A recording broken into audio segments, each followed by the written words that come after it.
On the night of October 15th, 1946, Hermann Göring did not wait for the gallows. Inside his prison cell in Nuremberg, just hours before his scheduled execution, he bit down on a hidden cyanide capsule and died on the floor. The world called it the end of Hermann Göring. It wasn't, because the moment his heart stopped, the punishment didn't disappear. It changed direction, and it landed on the people who carried his name. There was a woman who had once lived in palaces, and there was a child, 8 years old, too young to understand verdicts, tribunals, or poison capsules. She only understood one thing. Her last name had just become a sentence she could never appeal.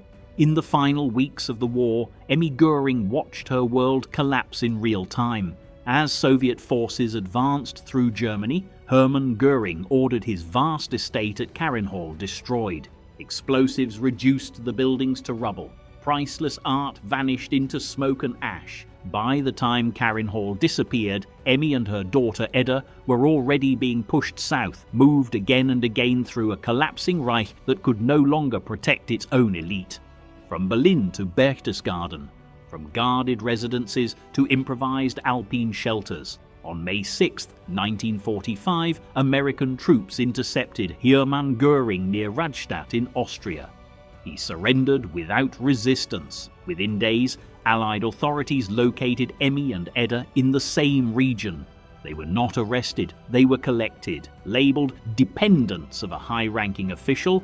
They were placed under supervision and transferred to guarded facilities, hotels, requisitioned houses, temporary holding sites designed not for comfort but for control. For the first time since the 1930s, Emmy Göring had no staff, no uniformed escorts, no influence, only questions. Allied interrogators returned again and again. What did she know? What did she see? How involved was she? Her visibility during the Nazi years now worked against her. Photographs, public appearances, cultural events beside Hitler and the inner circle of the regime. Each image became evidence. For Edda, the transition was abrupt and confusing. At 7 years old, she went from ceremonial birthdays and servants to unfamiliar rooms guarded by foreign soldiers. Observers noted how quiet she was, how tightly she held a small suitcase with the few belongings she had been allowed to keep. She asked when she would see her father. No one answered. As Hermann Göring awaited trial at Nuremberg, the dismantling of his family began quietly and methodically. Allied investigators inventoried everything connected to the Göring name. Jewelry, furs, paintings, personal letters. Nothing was too small to examine. Much of it was tied to one of the largest art restitution efforts in history. Hermann Göring's private collection, built from looted works across occupied Europe, was disassembled piece by piece. Hundreds of objects disappeared into Allied custody. By late 1945, Emmy and Edda had been moved several times. Weeks near Garmisch-Partenkirchen, then closer to Munich. The war was over, but their fall was only beginning. When the International Military Tribunal opened in November 1945, Hermann Göring became its most visible defendant, confident, defiant, trying to rewrite his role in history. Emmy and Edda were not allowed to see him. Updates came slowly, filtered through officials. On October 1st, 1946, the verdict was announced. Guilty on all major counts. Sentence, death. Less than 2 weeks later, Göring ended his life. When the news reached Emmy, witnesses described a stunned silence. For Edda, then 8 years old, the meaning was simpler. Her father was gone. What followed was not mourning, but procedure. With the verdict final, German and Allied authorities moved to complete the legal erasure of the Göring estate. Any remaining claims were frozen. Any compensation requests were denied. The name Göring no longer represented power, it represented liability. In 1947, Emmy was summoned before a Munich denazification tribunal. Unlike many spouses, her case drew intense attention. She had not ruled, but she had been seen.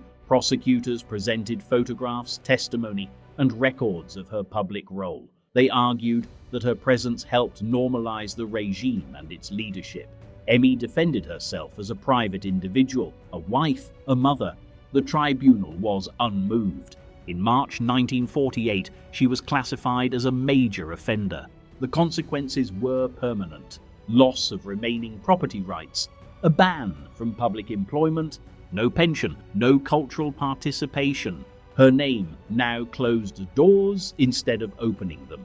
For Edda, the ruling meant stability of a different kind. She would stay with her mother, but the shadow followed her everywhere. In school, in documents, in whispered conversations she was not meant to hear. The child who had once been celebrated as Nazi royalty now grew up quietly in Munich, in modest rooms, surrounded by reminders of what her family name meant. Emmy survived with the help of old acquaintances from the theatre world. Some accounts describe poverty, others suggest a controlled but modest existence. What never changed was her loyalty. In 1967, she published her memoir. She portrayed Hermann Göring not as history recorded him, but as she needed him to be. That version never shifted. She died in 1973.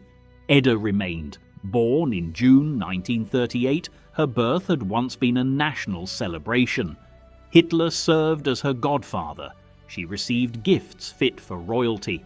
Carinhall had been her playground. That world vanished before she could understand it. As an adult, Edda studied law, then worked quietly as a medical technical assistant. She never married, she never had children, and she never renounced her father.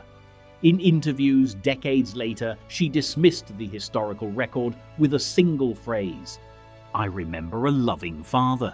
She lived quietly, moving between Germany and Austria, carrying a loyalty that isolated her even from her own society.